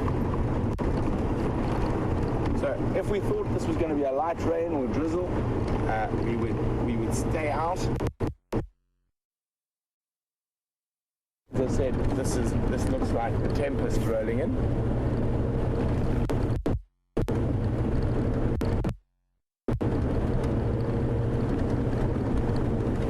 Oh, lots more drops. Someone is leaving. Let's get off the road.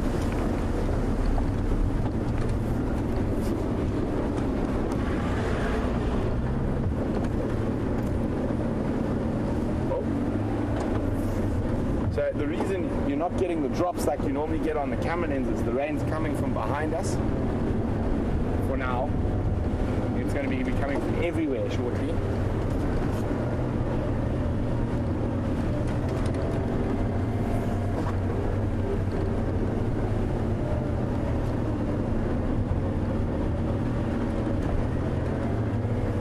It's amazing.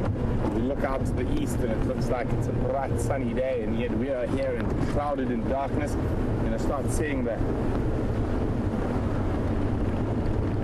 Well, we're all okay. Okay, it's starting to come down a bit harder now. I'm speeding up. So guys, I don't think so I think we're going to dash for cover. It's been great having you on the Sunset Safari. We really need the rain. I know it might cut the safari short, but we really do need the rain. We are in the throes of a great drought, and every little bit of water counts. So have a fantastic time, and don't forget to join us for the Sunrise Safari. I'm going to try and escape the tempest, and hopefully we'll see you later, but more likely we'll see you tomorrow.